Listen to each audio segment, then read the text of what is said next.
Bonjour et bienvenue dans la chaîne Mathématiques Sciences.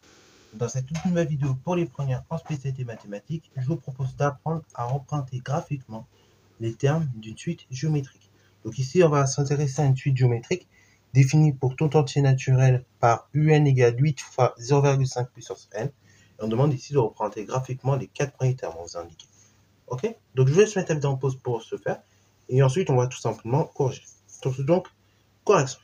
Alors, du coup, représenter graphiquement une suite géométrique, ça va être exactement le même principe que pour les autres suites. Ça veut dire que grosso modo, le but c'est de voir déjà quel terme on emprunte. Ici, on nous a dit les 4 premiers. Et étant donné que la suite est définie sur l'ensemble des entiers naturels, c'est-à-dire on commence à U0, ensuite U1, U2, U3, et ça s'arrête là, c'est les 4 premiers. Okay, puisqu'entre 0 et 3, si je compte 0, il y a bien 4 termes. Donc du coup, je calcule tranquillement U0.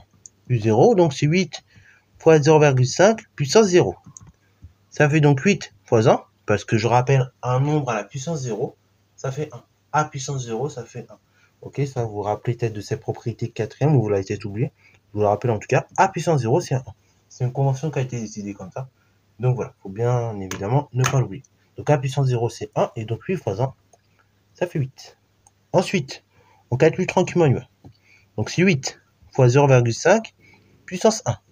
Donc ça fait 8 fois 0,5.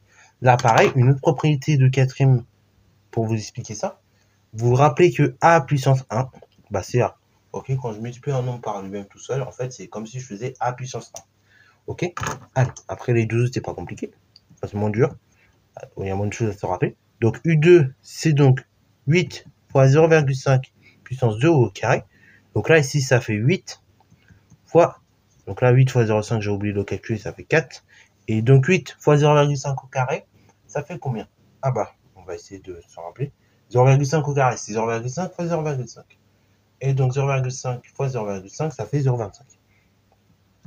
Et donc 8 fois 0,25, c'est comme si on divisait par 4, ça fait 2. Et enfin, on continue comme ça, U3. Donc U3, c'est 8 fois 0,5 au cube. Alors là, vous ne savez peut-être pas de tête, ou vous pouvez le calculer, mais donc ça fait 8 fois 0,125. Et il se trouve que ça fait 1. Ok, vous pourrez le vérifier sur une calculatrice. Alors, voilà, c'est nickel, on a nos 4 premiers termes. Maintenant, comment je fais pour emprunter ma suite géométrique? Il n'y a pas 150 000 solutions. Sur l'axe des ordonnées, je vais donc mettre les termes, les termes obtenus, les résultats.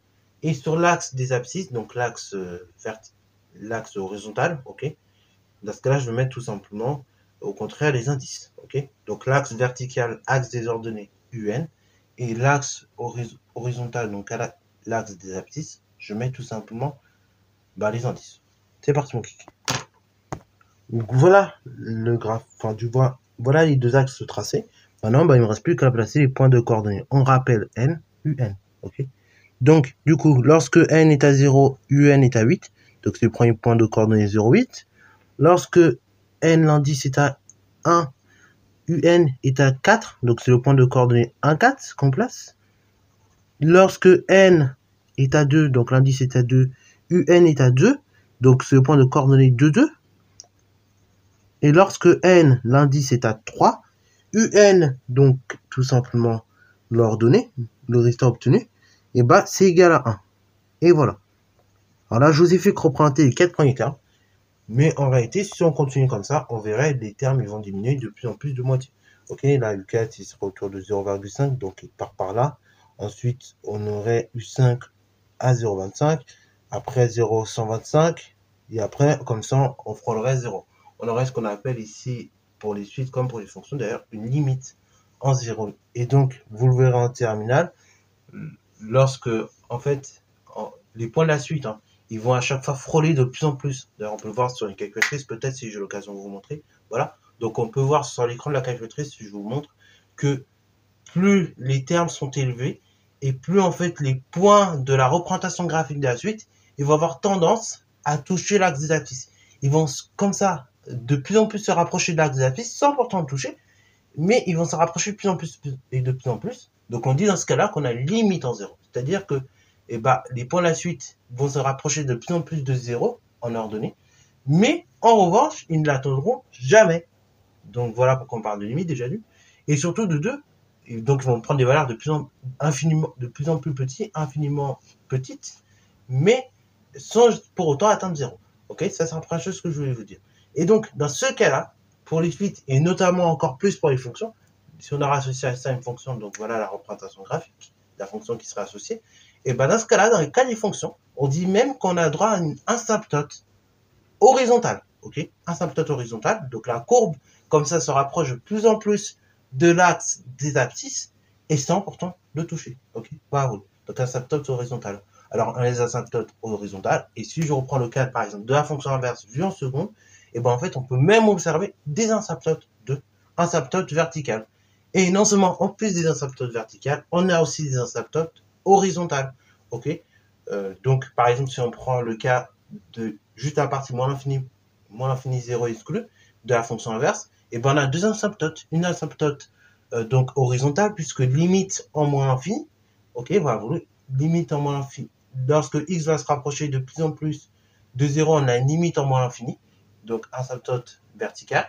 Et lorsque x va tendre vers plus l'infini, moins l'infini, pardon, et ben en fait, tout simplement, là, la courbe va de plus en plus se rapprocher de 0 sans l'attendre. Ok, donc là, asymptote, tout simplement horizontale. Et c'est de même pour plus infini, de 0 plus infini. Quand on se rapproche de 0 du côté 0 plus, et ben dans ce cas-là, on a une asymptote verticale, donc dans un premier temps, puis une asymptote horizontale. Voilà, donc c'était la petite parenthèse que je voulais vous faire là-dessus, parce que c'est des choses que vous verrez en terminale, qui vont vous servir d'ailleurs, et donc c'est pour ça que j'aime bien vous introduire un petit peu comme ça, hein, ça m'arrive, introduire des petits éléments de terminale qui peuvent vous servir, même pour votre bac d'ailleurs, si vous passez un bac spécialité mathématiques, c'est sûr que ces termes d'asymptote horizontale et verticale, c'est bien d'avoir entendu parler quand même un petit peu avant. Voilà. Et là, bon, vu qu'il y a le temps, je profite un petit peu de vous expliquer ces choses-là. Bon, fin de la parenthèse. Sur ce, ça, fin de cette vidéo. J'espère qu'elle t'a plu. Si c'est le cas, n'hésite pas à la liker, commenter et bonne histoire en mathématiques et en sciences.